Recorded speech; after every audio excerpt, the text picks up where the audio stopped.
বসা থেকে উঠে সামনে থাকা তলোয়ারটা দিয়ে সেকেন্ডের ভেতরে রাসেলের গলায় বসিয়ে দিলাম। ওর মাথাটা ছিটকে নিচে গিয়ে পড়ল। আশেপাশের পরিবেশ একদম নীরব হয়ে গেল। আমার রাগ চরম পর্যায়ে পৌঁছে গেছে। চোখ দিয়ে যেন আগুন বের হচ্ছে। আমার পরিবারকে নিয়ে কথা বলা, তাও আবার আমি বেঁচে থাকতে, আমার সামনেই। পেছনে ফিরে আখি আর মেয়েটার গলায় ধরে শূন্যে তুলে ফেললাম। আমি বললাম, অনেক সহ্য করেছি তোদের কাহিনী, আর কত সহ্য করব? আমি হিজড়া, তাই না? আমাকে সন্দেহ হয়। দিয়েছি না তোর ভাইকে ভরে, দেখ এখন কেমন লাগে। একেবারে জীবনের ঘুম পাড়িয়ে দিয়েছি। সবকিছুর একটা সীমা আছে। আমি আর কত এসব তাকিয়ে তাকিয়ে দেখব? এখন দেখ আমি কি করতে পারি। ঘুমন্ত সিংহকে জাগানোর কি ফল? ওরা বাঁচার জন্য পাগুলো ছোড়াছড়ি করছে। আখিকে লাথি দিয়ে দূরে ফেলে দিলাম, আর রাসেলের বোনকে রাসেলের উপর ফেলে দিলাম। আমি বললাম, দেখ নিজের চোখে তাকিয়ে দেখ তোর ভাইয়ের মৃত্যু।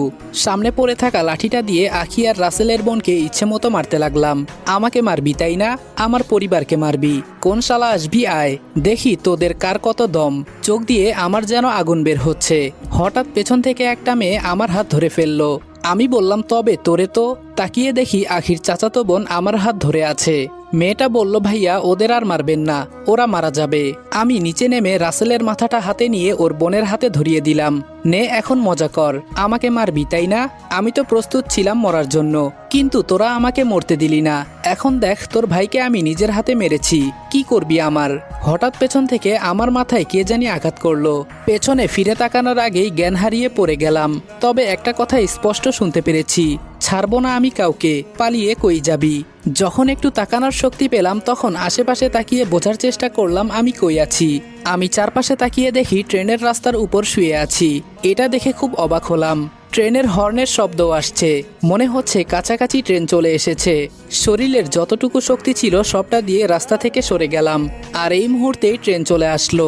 যাক, কোনো মতে বাঁচতে তো পারলাম। হঠাৎ বুকের বাঁ পাশে ব্যথার অনুভূতি পেতে লাগলাম। তাকিয়ে দেখি বুকের বাঁ পাশ থেকে রক্ত বের হচ্ছে। একটা বুলেট আটকে আছে বুকের ভেতর। আমাকে গুলি করা হয়েছে। যে করেই হোক এখন আমাকে হাসপাতালে যেতে হবে, না হলে মনে হয় এখানেই মারা যাব। আর শরীরে মরিচ থাকার কারণে অনেক জ্বালাপোড়া করছে। আস্তে আস্তে ওঠার চেষ্টা করলাম।